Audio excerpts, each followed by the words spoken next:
नमस्कार जूनियर्स, मेरा नाम है आदित्य शर्मा और आप देख रहे हैं कॉमर्स भैया। और आज के इस वीडियो के अंदर हम लोग करने वाले हैं आईपीसीटी 2025 से रिलेटेड आप लोगों के करंट अफेयर्स या फिर जीके के क्वेश्चंस। शुरू करते हैं इस वीडियो को मैंने किसी प्रॉफिट और लॉस की। तो जूनियर्स, ये जो वीडियो है आप लोगों की 3 मई से लेकर जो 18 मई के बीच में आप लोगों के एग्जाम्स होने वाले हैं आईपीसीटी 2025 के, उन सभी एग्जाम्स के लिए बहुत ही ज्यादा इंपॉर्टेंट होने वाली है, क्योंकि मैंने यहाँ पे आप लोगों के लिए कवर कर रखे हैं सारे एमसीक्यूज जो कि आप लोगों के अक्टूबर से लेकर मार्च 2025 तक के हैं। मतलब अक्टूबर से लेकर मार्च 2025 मींस आप लोगों के 6 महीने के करंट अफेयर्स पे क्वेश्चन बने हुए हैं। इसके अलावा अगर आप लोगों ने इस वीडियो का प्रीवियस पार्ट नहीं देखा तो आप लोग पहले उस पार्ट को देखिए, उसके बाद आप लोग इस वीडियो को कंटिन्यू करिए। क्वेश्चन नंबर 1 है आप लोगों का, where was India's first generation beta baby born. तो एक नई जनरेशन आई है आप लोगों की, जैसे कि आप लोगों ने सुना होगा कि अलग अलग जनरेशन है, तो एक नई जनरेशन बनाई गई है बेटा जनरेशन। सो इस बेटा जनरेशन का आप लोगों का जो पहला बेबी है वो कौन सी स्टेट के अंदर, इंडिया की कौन सी स्टेट के अंदर बॉर्न हुआ है, इंडिया के अंदर कहां पे बॉर्न हुआ है। सो ऑब्वियस बात है ये जो जनरेशन है आप लोगों की 2025 से स्टार्ट हुई है, तो 1 जनवरी 2025 को सबसे पहला जन्म कौन से बेबी ने लिया है, कौन सी स्टेट में लिया है, मिजोरम के अंदर, महाराष्ट्र के अंदर, आसाम के अंदर या फिर नागालैंड के अंदर। ये आप लोग की बहुत ज्यादा फैली थी न्यूज, आप लोग की सोशल मीडिया के ऊपर भी फैली थी, न्यूज के अंदर भी बहुत ज्यादा फैली थी। तो इस न्यूज के बारे में आप लोग ऑलरेडी जानते होंगे। ये इसका आप लोगों को जो करेक्ट ऑप्शन बनता है वो है आप लोग का मिजोरम। सो मिजोरम के अंदर आप लोगों का सबसे पहला, इंडिया का सबसे पहला बेटा जनरेशन वाला बेबी बॉर्न हुआ है। नेक्स्ट क्वेश्चन पे आते हैं। नेक्स्ट क्वेश्चन आप लोगों का, who has been appointed as the new BCCI secretary. तो बीसीसीआई का नया सेक्रेटरी किसको अपॉइंट करा गया है, जय शाह को, प्रभतेज सिंह भाटिया को, सौरभ गांगुली को या फिर देवजीत साइका को। तो साइकिया करके इनका सरनेम है। सो देवजीत है, जय है या फिर आप लोगों का प्रभतेज है या फिर आप लोगों का सौरभ है। इनमें से आप लोगों को कौन सा करेक्ट ऑप्शन होगा। तो जो क्रिकेट देखते हैं उनको इस बात की जानकारी होगी। जय शाह तो इसका आंसर हो ही नहीं सकता है, क्योंकि जय शाह तो अब आप लोगों के आईसीसी के चेयरमैन बन चुके हैं, तो वो तो यहाँ पे आएंगे ही नहीं। इसके अलावा जो बाकी 3 ऑप्शन है, सौरभ गांगुली भी आप लोगों के पुराने बीसीसीआई से रिलेटेड सेक्रेटरी चेयरमैन वगैरह हैं, उनको भी आप हटा सकते हैं, एलिमिनेट कर सकते हैं। बचते हैं आप लोगों के पास सिर्फ और सिर्फ 2 ऑप्शन, क्या वो भाटिया होंगे, क्या वो साइकिया होंगे। सो देवजीत साइकिया इसका एकदम करेक्ट ऑप्शन है। अगर आप लोगों को पता तो अच्छी बात है, नहीं पता तो इसको याद कर लो। नेक्स्ट क्वेश्चन आता है आप लोगों का, in which city has the Mahakumbh 2025 commence. इसका तो यार आंसर अगर आप लोगों को नहीं पता ना, इसका तो मैं आप लोगों को ऑप्शन ना भी दूं तब भी आप आंसर बता सकते हैं। फिलहाल ऑप्शन आप लोग के प्रयागराज हो गया, वाराणसी हो गया, हरिद्वार हो गया, उज्जैन हो गया। इसका तो अगर आप लोग को ऑप्शंस नहीं पता चलते तब भी आप आंसर कर सकते हैं। महाकुंभ 2025 इंडिया के अंदर कौन सी स्टेट के अंदर या फिर कौन सी सिटी के अंदर आप लोगों का हुआ है, ये आप लोगों को बताना है। स्टेट तो आप लोगों को पता ही है, यूपी है। यूपी की कौन सी सिटी के अंदर आप लोगों का महाकुंभ 2025 हुआ है, तो ऑब्वियस सी बात है सबको पता है प्रयागराज के अंदर आप लोगों का हुआ था महाकुंभ 2025।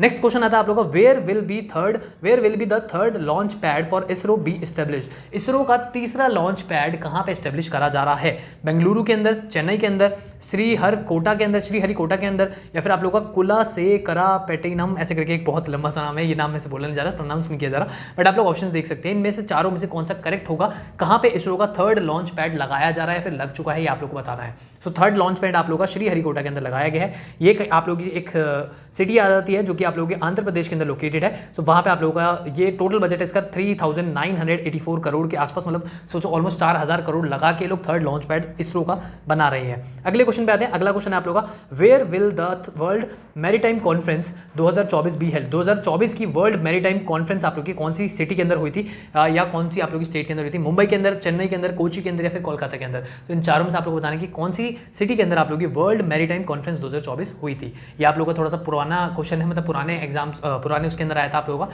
न्यूज़ के अंदर आया था। तो ऑलमोस्ट आप लोगों का दिसंबर नवंबर के रिलेटेड मेरे ख्याल से क्वेश्चन है। सो इसका करेक्ट ऑप्शन बनता है आप लोगों का चेन्नई के अंदर आप लोगों की वर्ल्ड मैरीटाइम कॉन्फ्रेंस 2024 करवाई गई थी।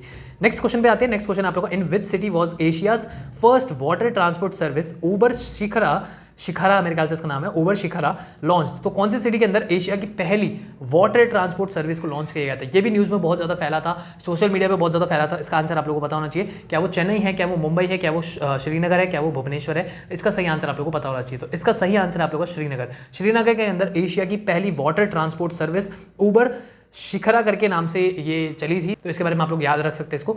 नेक्स्ट क्वेश्चन पे चलते हैं। नेक्स्ट क्वेश्चन आप लोगों को, in which Indian state is the Ratapani tiger reserve located. तो ऐसे टाइगर रिजर्व्स के ऊपर, नेशनल जो आप लोगों की वाइल्ड लाइफ सेंचुरीज होती है उनके ऊपर बहुत क्वेश्चंस बनते हैं। सो रतापनी टाइगर रिजर्व लोकेटेड कहाँ पे है, कौन सी स्टेट के अंदर है, क्या वो छत्तीसगढ़ के अंदर है, क्या वो मध्य प्रदेश के अंदर है, क्या वो महाराष्ट्र के अंदर है, क्या वो गुजरात के अंदर है, कौन सी स्टेट में आप लोगों का ये टाइगर रिजर्व है। सो ये वाला जो आप लोगों का टाइगर रिजर्व है आप लोगों का मध्य प्रदेश के अंदर है। मध्य प्रदेश आप लोगों को जैसे कि पता ही होगा बहुत ज़्यादा एनिमल रिलेटेड कंट्री है। सो इसके बारे में आप लोग ऑलरेडी शायद हो सकता जानते होंगे। नेक्स्ट क्वेश्चन आता है आप लोग का, what term was selected as the Oxford word of the year 2024। तो कौन सी टर्म को ऑक्सफोर्ड ने वर्ड ऑफ द ईयर 2024 घोषित किया है? क्या वो ब्रेन रॉट है, क्या वो डिजिटल फटीक है, क्या वो माइंड ड्रेन है, क्या वो ऑनलाइन ओवरलोड है? तो इन चारों में से कौन सी एक टर्म है जिसको ऑक्सफोर्ड ने वर्ड ऑफ द ईयर 2024 घोषित किया है? सो इसमें से आप लोगों का जो पहला ऑप्शन है ब्रेन रॉट, वो एकदम करेक्ट ऑप्शन है। ब्रेन रॉट को ऑक्सफोर्ड ने डिक्लेयर करा है word of the year 2024। Next question पे चलते हैं। नेक्स्ट क्वेश्चन आप लोगों का, which country will debut in the FIFA World cup 2024। FIFA World cup 2024, जो भी सॉकर देखते हैं, फीफा देखते हैं, उनको इसके बारे में नॉलेज होगी। फुटबॉल जो भी देखते हैं उनको इनके बारे में नॉलेज होगी। कौन सी कंट्री ने डेब्यू करा है फीफा वर्ल्ड कप 2024 के अंदर? ब्राजील ने, इंडिया ने, जर्मनी ने, जापान ने, कौन सी कंट्री ने किया? सबको पता है कि इंडिया ने 2024 फीफा वर्ल्ड कप के अंदर डेब्यू करा है। नेक्स्ट क्वेश्चन पे चलते हैं हमारे। नेक्स्ट क्वेश्चन आता है आप लोगों का, who has been appointed as the 26th governor of RBI. RBI India का गवर्नर 26वां गवर्नर किसको बनाया गया है? ऋषभ शर्मा को, रघुराम राजन को, संजय मल्होत्रा को, विवेक जोशी को। तो इन चारों में से आप लोगों को बताना है कौन सा सही ऑप्शन है। इसके बारे में आप लोगों को पता होना चाहिए। आरबीआई के governor, chief justice of India, ऐसे करके बहुत सारे लोग होते हैं हमारे, जो मतलब कहीं ना कहीं आर्मी के जनरल हो गए, आर्मी के चीफ हो गए, इनके बारे में आप लोगों को पता होना चाहिए। चेंज होते रहते हैं, या फिर जितने भी मिनिस्टर्स हो गए उनके बारे में आप लोगों को पता होना चाहिए। लास्ट ईयर जैसे क्वेश्चन पूछा गया था कि आप लोगों का कॉमर्स के मिनिस्टर कौन है, मेरे ख्याल से ऐसा कुछ क्वेश्चन पूछा गया था। पीयूष गोयल मेरे ख्याल से कॉमर्स के मिनिस्टर हैं, तो ऐसा क्वेश्चन आप लोगों से पूछा था। एक क्वेश्चन आप लोगों का ये भी बन सकता है, अभी दिल्ली की रिसेंट जो नई सीएम बनी है वो कौन है? रेखा गुप्ता दिल्ली की नई सीएम है। ऐसे क्वेश्चंस भी आप लोगों से पूछे जा सकते हैं। फिलहाल इस क्वेश्चन का आप लोगों का करेक्ट आंसर है संजय मल्होत्रा, जो कि हमारे 26th गवर्नर है आरबीआई के। नेक्स्ट क्वेश्चन पे आते हैं, which institution completed India's first hyperloop test track. India का पहला हाइपरलूप टेस्ट ट्रैक कंप्लीट किसने किया है? आईआईटी दिल्ली ने, आईआईटी बॉम्बे ने, आईआईटी कानपुर ने, या फिर आईआईटी मद्रास ने? तो इसका करेक्ट ऑप्शन आप लोगों को पता होगा, क्योंकि न्यूज़ में ये भी बहुत ज़्यादा आप लोगों को पॉपुलर था। तो इसका करेक्ट ऑप्शन आप लोगों को बनता है आईआईटी मद्रास। आईआईटी मद्रास ने अपना इंडिया का पहला हाइपरलूप टेस्ट ट्रैक कंप्लीट किया है।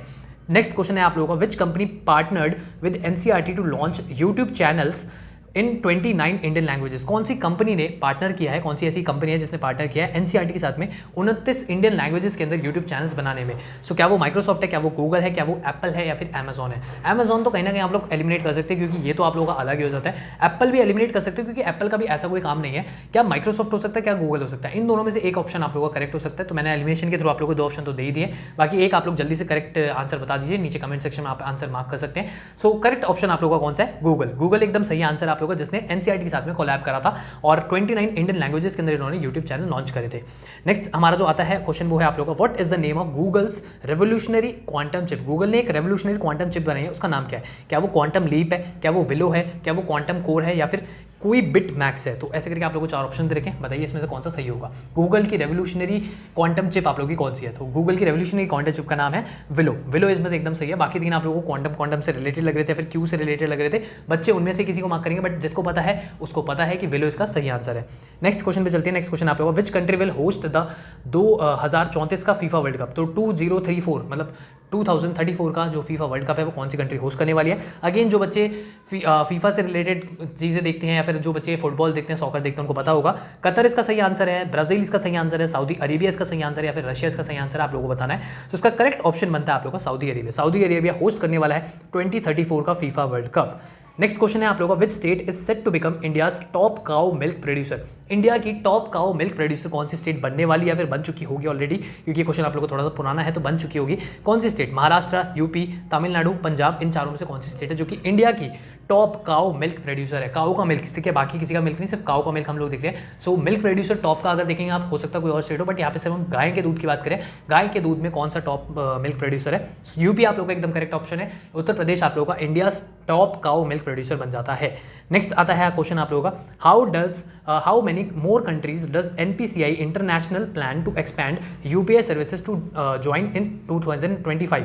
तो 2025 के अंदर एनसीपीआई जो आप लोगों का है वो यूपीआई की एनपीसीआई जो आप लोगों का है एनपीसीआई यूपीआई की सर्विसेज को कितना एक्सपैंड करना चाह रहा है? कौन कौन सी कंट्रीज के अंदर, कितनी कंट्रीज के अंदर एक्सपैंड करने का प्लान रखता है? क्या 12 कंट्रीज के अंदर, 6 कंट्रीज के अंदर, 8 कंट्रीज के अंदर, या 10 कंट्रीज के अंदर? अगर हम लोग ऑलरेडी बात करें तो कौन कौन सी कंट्रीज के अंदर आप लोगों का यहाँ पे ऑलरेडी हो रखा है, जैसे नेपाल हो गया, भूटान हो गया, यूएई हो गया आप लोगों का, या फिर फ्रांस हो गया। इन कंट्रीज के अंदर ऑलरेडी हमारा यूपीआई चल रहा है। इंडिया के अंदर तो चल ही रहा है, इंडिया का यूपीआई इन 4 कंट्रीज के अंदर ऑलरेडी चल रहा है। बट इंडिया एक्सपैंड करने का सोच रहा है कहाँ कहाँ पे? कतर के अंदर, थाईलैंड के अंदर, या फिर आप लोग की साउथ ईस्ट एशियन कंट्रीज हो गई उनके अंदर, जैसे कि आप लोग की और भी यहाँ पे कंट्रीज दे रखी है, पेरू हो गया, नामीबिया हो गया, या फिर आप लोग का टोबागो हो गया। ऐसे करके बहुत सारी कंट्रीज है जिसके अंदर इंडिया एक्सपैंड करने का सोच रही है ना। बहुत छोटी छोटी कंट्रीज, आइलैंड टाइप की कंट्रीज भी हैं काफ़ी सारी, तो वहाँ पर इंडिया एक्सपैंड करने की सोच रहा है। तो टोटल 6 कंट्रीज है जिसमें इंडिया एक्सपैंड करने की सोच रहा है 2025 के अंदर, जहाँ पे मतलब अपना इंडिया यूपीआई का जो इसका पूरा का पूरा सिस्टम है उसको एक्सपैंड करने की सोच रहा है। नेक्स्ट क्वेश्चन पे आते हैं। नेक्स्ट क्वेश्चन आप लोगों को, from which location was ISRO's first analog space mission launched. India का इसरो का सबसे पहला एनालॉग स्पेस मिशन कहाँ से लॉन्च करा गया था? क्या वो बेंगलुरु है, क्या वो सिक्किम है, क्या वो लेह है, या फिर श्रीहरिकोटा है? श्रीहरिकोटा में तो अभी मैंने बताया कि थर्ड लॉन्च पैड बन ही रहा है। सो पहला एनालॉग वाला आप लोगों का कहाँ से लॉन्च किया गया था? थर्ड ऑप्शन नंबर डी को तो एलिमिनेट कर सकते हो। एबीसी में से आप लोग बताने कि कौन सा एकदम सही होगा। क्या बेंगलुरु है? बेंगलुरु भी आप एक बार को शायद एलिमिनेट कर सकते हैं। सिक्किम और लेह में से आप लोगों को यहाँ पे सोचना पड़ेगा कौन सा है। सिक्किम में भी मेरे को नहीं लगता कि इसरो का कुछ भी वहाँ पे है। लेह एकदम आप लोगों का करेक्ट ऑप्शन बनता है। लेह लद्दाख से आप लोगों का यहाँ पे मतलब लेह लद्दाख जो है वहाँ से लेह से आप लोगों का इसरो का पहला एनालॉग स्पेस मिशन लॉन्च करा गया था। अगला क्वेश्चन बनता है आप लोगों का, who has been appointed as the new defence secretary of India. India के नए डिफेंस सेक्रेटरी कौन है? क्या वो गिरिधर अरमाने हैं, क्या वो राजेश कुमार सिंह है, क्या वो अनिल कुमार गुप्ता है, क्या वो विनय मोहन क्वात्रा है? तो इनमें से आप लोग को बताना है कि कौन सा एकदम सही होगा। सो इनमें से आप लोगों को अगर पता तो अच्छी बात है, नहीं पता तो मैं अगेन आप लोगों को बता दूं, राजेश कुमार सिंह आप लोग यहाँ पे करेक्ट ऑप्शन बैठते हैं, जो कि इंडिया के नए डिफेंस सेक्रेटरी हैं। तो ऐसे क्वेश्चन आप लोगों से पूछे जाते हैं भाई, ऐसे क्वेश्चन बन जाते हैं। मैंने आप लोगों को बताया कि मिनिस्ट्री से रिलेटेड क्वेश्चन भी आप लोग बनते हैं, तो उसको याद रख लेना, ठीक है, पढ़ लेना। नेक्स्ट क्वेश्चन आप लोगों को, when did the census of India first begin. आप लोगों को पता है कि इंडिया के अंदर ना अभी फिलहाल पिछले 10 साल से नहीं हुई है, 10 क्या ऑलमोस्ट 15 साल मेरे ख्याल से होने वाले हैं। इंडिया के अंदर जनगणना नहीं हुई, जिसको हम सेंसस ऑफ इंडिया बोलते हैं, जिसमें पॉपुलेशन काउंट करी जाती है। इकोनॉमिक्स के अंदर बहुत सारे बच्चों ने पढ़ा होगा, लेकिन अभी पिछले 10 से 15 साल के अंदर हम लोग को देखने को नहीं मिला है। कोविड आ गया था, कोविड टाइम पे ही करना था, 2020 के अंदर करना था, बट नहीं हो पाया था। मैं जब बहुत छोटा था तो मैंने एक ही बार अपनी लाइफ के अंदर देखा है सेंसस काउंट को, कैसे सेंसस काउंट होता है। तो पहला सेंसस काउंट इंडिया का कब हुआ था? 1881 के अंदर, 1951 के अंदर, 1961 के अंदर, या फिर 1872 के अंदर। अब बहुत सारे बच्चे सोचेंगे यार ये ना कहीं 1950s या 1960s का होना चाहिए, क्यों? क्योंकि इंडिया आज़ाद हो गया तो उसके बाद ही तो हमने सेंसस स्टार्ट किया हुआ। ऐसा बिल्कुल भी नहीं है। अगर आप लोगों ने इकोनॉमिक्स के अंदर सेंसस के बारे में पढ़ा तो आप लोगों को ये भी पढ़ा होगा आप लोगों ने कि सेंसस हम लोगों ने आज़ादी से पहले ही स्टार्ट कर दिया था, अंग्रेजों ने ही सेंसस को स्टार्ट करवा दिया था। तो 1872 इसका एकदम करेक्ट ऑप्शन है। तो इंडिया का पहला सेंसस 1872 के अंदर हुआ था। अगला क्वेश्चन आता है आप लोगों को, which country is hosting the G20 summit 2024। कौन सी कंट्री G20 समिट 2024 को होस्ट कर रही है? क्या वो अर्जेंटीना है, क्या वो ब्राजील है, क्या वो साउथ अफ्रीका है, या फिर इंडिया? इंडिया तो इसका ऑप्शन नहीं हो सकता, इंडिया ने तो कर लिया था, सो इंडिया नहीं होगा। साउथ अफ्रीका, ब्राजील, अर्जेंटीना, इनमें से कौन सा आप लोगों का एकदम सही ऑप्शन बनाया है 2024 से रिलेटेड? ऑलरेडी होस्ट हो चुका है, ये हो चुका है आप लोगों का। सो अर्जेंटीना में था, ब्राजील में था, आप लोगों को पता होगा ब्राजील ने होस्ट किया था G20 समिट 2024 का।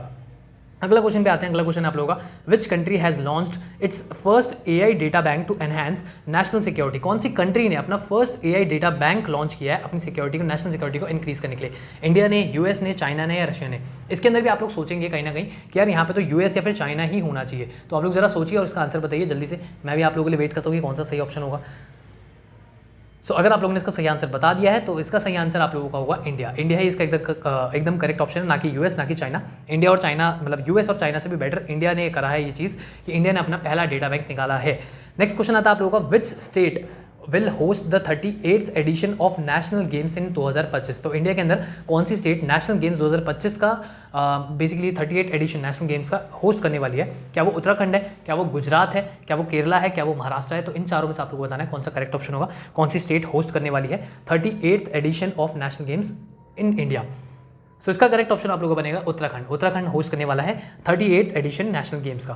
नेक्स्ट क्वेश्चन पे चलते हैं। नेक्स्ट क्वेश्चन आप लोगों का, what GDP growth rate has the RBI projected for India financial year 2024-25। RBI ने कितना परसेंट ग्रोथ रेट बताया है इंडिया के लिए? क्या वो 7.2% है, क्या वो 6.7% है, क्या वो 7% है, क्या वो 7.4% का है? तो जल्दी से इसका आंसर सोचिए। अगर आप लोग इकोनॉमिक्स से रिलेटेड PYQs देख के आए हैं या फिर इकोनॉमिक्स से रिलेटेड अगर आप लोगों ने करंट अफेयर्स पढ़े हैं तो आप लोगों को पता होगा इसका करेक्ट ऑप्शन है 7.2% का। तो इंडिया का जो ग्रोथ रेट है ऑलमोस्ट जीडीपी ग्रोथ रेट 7% के आसपास रहता है, बट इसमें आप लोग के 7 से रिलेटेड 3 ऑप्शंस थे, तो आप लोगों को सोचना इसमें ज़्यादा पड़ेगा या फिर आंसर आप लोगों को पता होना चाहिए। 7.2% का आरबीआई ने यहाँ पे ग्रोथ रेट दिया था, प्रेडिक्ट करा था।